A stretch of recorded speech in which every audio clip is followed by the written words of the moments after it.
that good kitty, kitty, making my pet. Pretty pussy, top of pussy, you ain't never gonna.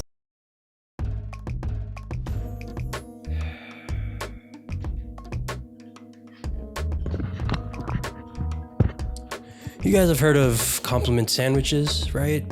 Let's do one right now. Bruno Mars has been one of the greatest artists of our generation. Time and time again, Bruno Mars has delivered songs that get us in our feels, that get us on the dance floor, or get us off the dance floor and in between the sheets. He's also graced many stages and tore the roof off of the place, showcasing his velvety vocals,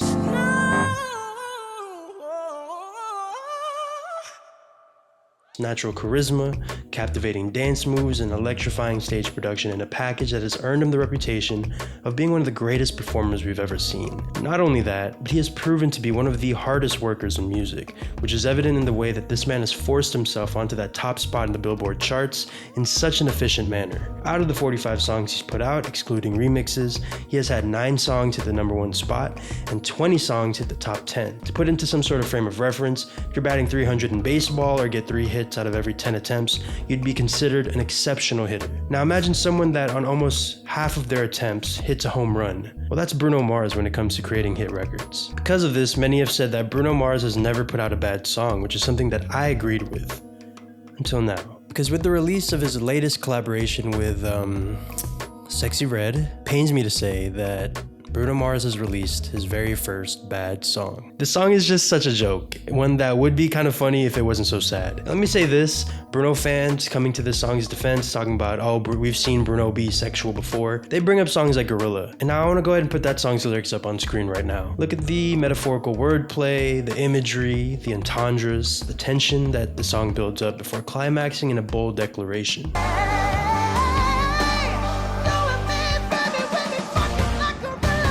I'm not over here clutching my pearls over how sexual this song is. One of my favorite Bruno Mars songs of all time is Our First Time, which that song is sexy as hell. Ooh, girl, you're so delicious, like ice cream on a sunny day. Gonna eat you before you melt away. Now compare that to the very first thing we hear from Fat, Juicy, and Wet.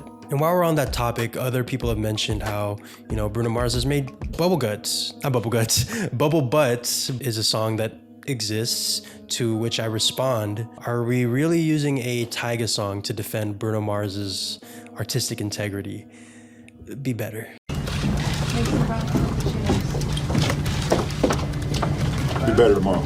I'm not going to say that I think any less of Bruno's talent. That would be lying to you. After all, what Bruno did with this song is just an unfortunate casualty of the reality of the music and entertainment industry as a whole. I previously made a video discussing the state of R&B, where I examined why there's been such a decrease in quality in that genre, or at least a perception of one. One such reason that I detailed was how low our standards have become when it comes to lyrics, but also when it comes to creative integrity. Both of which that up to this point, and I'm sure moving past this song, Bruno has shown himself to be a paragon of both of those things. Yo, this is just a fun TikTok song. Now, I'd be all for that, but I want to discuss the aspect of the song that just utterly depresses me.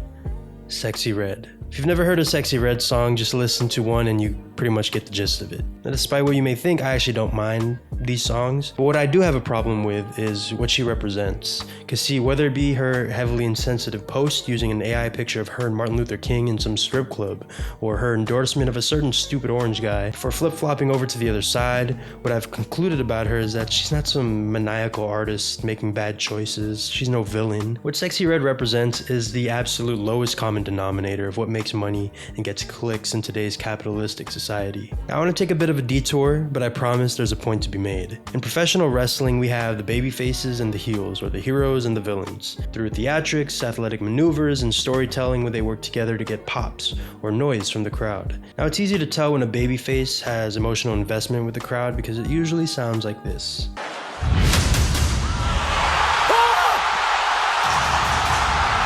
But for the heels, it gets a little tricky because the boos that would make anyone else feel like they're doing something wrong is actually encouraging for a villain. There's always a plan B. Oh my God! They hate the heel, which means that when the babyface finally gets their win, it'll feel all the more sweeter and they'll cheer all the more louder. If a large group of people spent their hard-earned money to get into a room full of strangers to boo you, that's exactly what you want. You paid to see me. I didn't pay to see any one of you. All heat is good heat. Now you get to where we are today, where people are fishing for engagement and emotional investment from you by giving disingenuous, controversial opinions that sometimes border on harmful and are making purposely rudimentary songs that somehow make their way to the mainstream. We have gotten to the point where all engagement is good engagement, regardless of whether what causes it is ethically okay or even coming from a genuine place. If you want to see how powerful this engagement baiting is, just take a look at the ultimate heel that we currently have as our president. What I don't want to be the takeaway of this video is that this song and Bruno working with Sexy Red is some indictment on Bruno as a person. After all, this is all just a cash grab. To think Bruno is collaborating with her for any other reason than shock value and her notoriety at this current juncture would be stupid. Instead, what I want to bring to attention is our part in this. Why does pop culture continue to make the wrong people and causes popular? Why do artists like Sexy Red and Ice Spice get to have time in the sun? Meanwhile, artists like Money Long are being lowballed and being forced to write soulful songs for white artists. This is a real thing, by the way. No. And I'ma stand on that. Okay. I mean, we all know why, but I'm just gonna go ahead and say the quiet part out loud. It's because the industry wants to build around the stuff that gets engagement that doesn't require hard work. Or in wrestling terms, they want cheap heat. And that's all this Bruno and Sexy Red song is. It's cheap heat. I don't think this song is the iceberg that sunk the Titanic or anything like that, but it is a bit disillusioning. And people will come to its defense when the stream counts come in and we see just how much money it makes. But that's the thing. I don't think so highly of Bruno because of how popular he is, or how much money his music made. It's because of the creative choices he makes, the music and lyrics that I spent many hours listening to, his intention and conviction in preserving that R&B feeling, his artistry. And so after I finish editing and uploading this video, I plan on forgetting this whole fat, juicy, and wet thing ever happened, because nowadays, even playing it as a joke or having a conversation like the one we're having right now would be justifying this low effort, unethical cash grab's existence. And on that note, this song makes me look at this whole collab run a little funny. What initially felt like Bruno flexing his range now feels like him just picking and choosing which demographics he wants to cash in his goodwill with. You've got this sweeping cinematic ballad in Die With a Smile that has made its way through every single retail store, radio station, karaoke bar, and Filipino family gathering. Apatu was this fun TikTok dancey record, but now it just feels like him capitalizing on how popular Korean culture has become. And now you got this song, which Bruno himself said came from a desire to get a record for the magic cities of the world, these Atlanta strip clubs. For an artist that has established himself as being timeless, it all feels very reactionary. And to have the conversation, Bruno is someone who's faced cultural appropriation allegations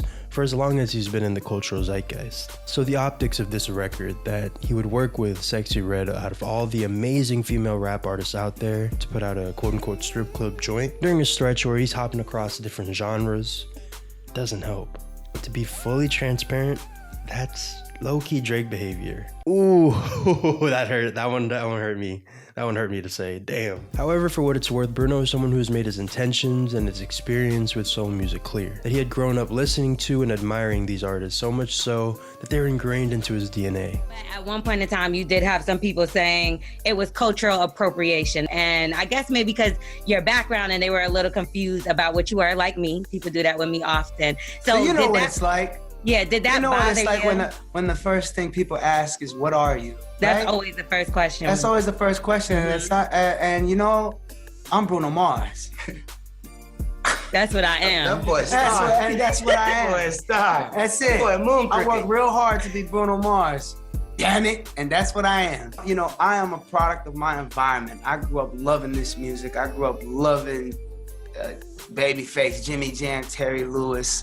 These guys, yeah, I was a kid, and when you're trying to be a musician as a kid, you see Bobby Brown, you see Michael Jackson, and you're looking at them and you're saying, that's what it takes to be a star.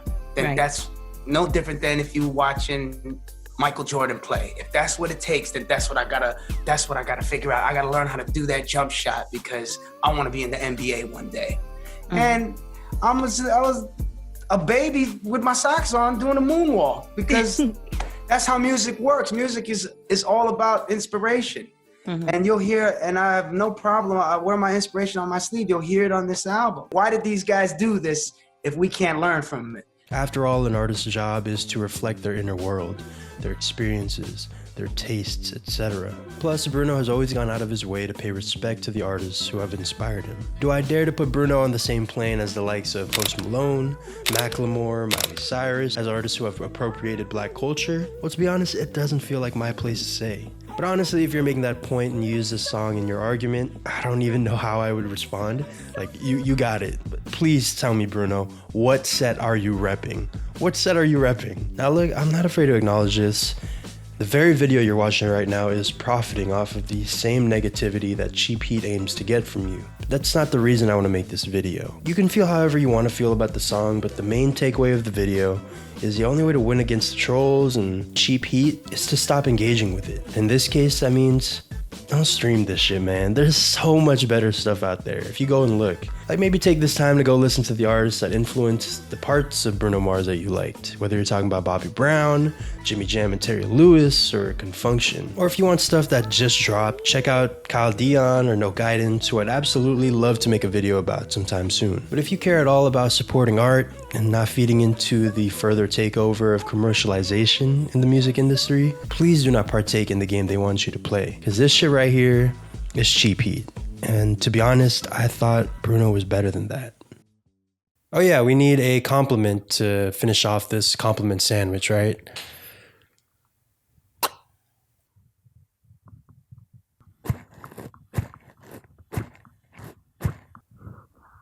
I mean, he hasn't made a bad album, so surely this next one will make us forget this all ever happened. Right?